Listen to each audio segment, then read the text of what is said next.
Hi class, my name is Angela Alvarez and this week's presentation is on Chapter 9, Making Decisions.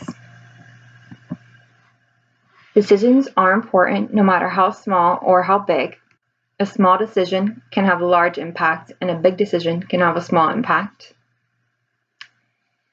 The different types of decisions are program decisions, which is a routine decision that addresses specific problems and results in relatively structured solutions. Non-program decisions, a novel decision that requires unique solutions.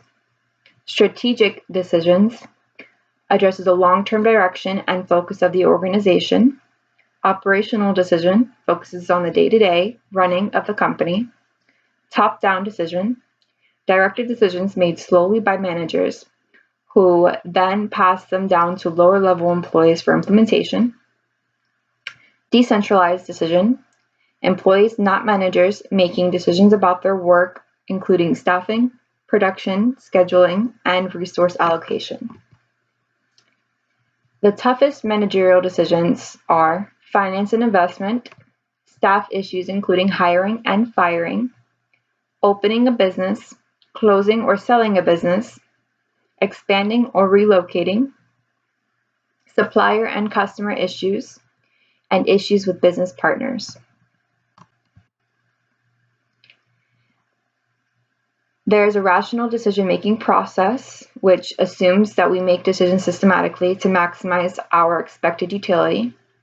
The process is Step 1, define the problem or opportunity. Step 2, set goals and identify evaluation criteria. Step 3, identify alternatives. Step 4, evaluate alternatives based on the evaluation criteria. Step 5, choose the best alternative. And Step 6, implement decision and monitor results.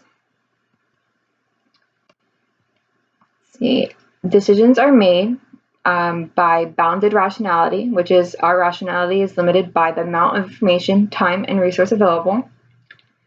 By satisfying, making a satisfactory rather than optimal decision. And by intuition, knowing something instinctively based on expertise and experience solving similar problems. Intuition can be useful. It is useful when making fast decisions, when change is rapid, the problem is novel or poorly structured, decision-making rules are unclear, available information is ambiguous, conflicting, or incomplete. The decision maker is an expert and has experience making similar decisions. Decision-making by groups and teams can provide many benefits over individual decision-making. But there are many group decision-making errors, which is group polarization, which is a tendency of people to make more extreme decisions in a group than when alone. Risky shift, people who tend to make more risky decisions as individuals will make even riskier decisions in a group. And then groupthink, a mode of thinking that people engage in when they are deeply involved in a cohesive in-group, when the members' strivings for a unanimity override their motivation to realistically appraise alternative courses of action. Then there are ways to enhance the effectiveness of group decision-making, which is brainstorming, a process for developing creative solutions. Nominal group technique, a structured variation of a small group discussion to reach consensus. And then the Delphi method, experts' judgments gathered through successive iterations of a questionnaire results in a decision by consensus. There are also many different leadership styles, which are autocratic leaders, centralizing authority, making decisions alone, and expecting followers or subordinates simply to follow instructions. Democratic leaders, sharing decision-making with others and encouraging subordinates to be involved in setting goals. Consultative, seeking input from others but making the final decision alone. Participative, giving employees a say in the decision. And then the laissez-faire leader. Employees are given direction to make decisions and perform their work any way they want. Let's see here.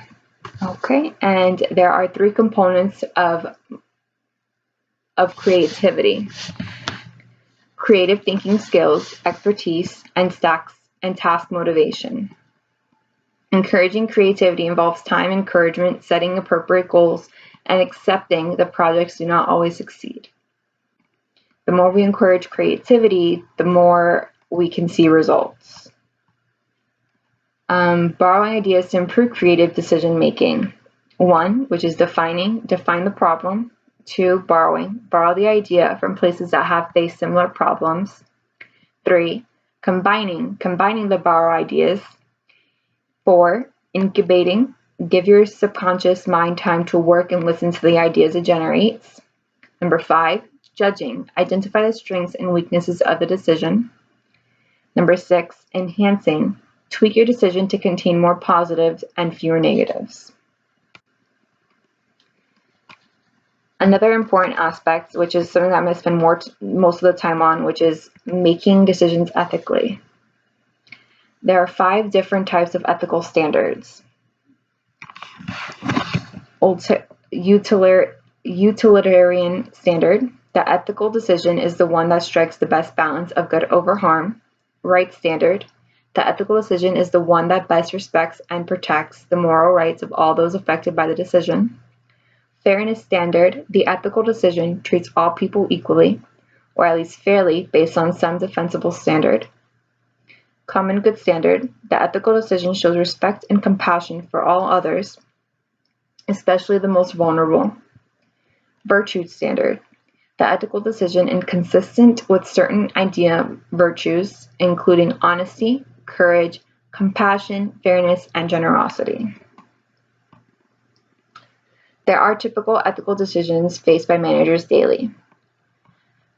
They go taking credit for subordinate work, showing favoritism in employment decisions, inconsistency in discipline, not doing what you tell others to do, paddling your expense account, harassment or disrespectful treatment of employees, choosing not to act when observing unethical behaviors by others in the organization, choosing to carry out your supervisor's orders or decisions that you believe are wrong, presenting false or misleading data to meet goals, quality standards, or deadlines, breaches of confidentiality, avoiding extra work, stealing office supplies for personal use, doing personal business on company time or on company computers. These unethical decisions can impact an organization greatly. And the question that I asked the class is, out of the leadership styles discussed, which style would you say is yours or your manager's?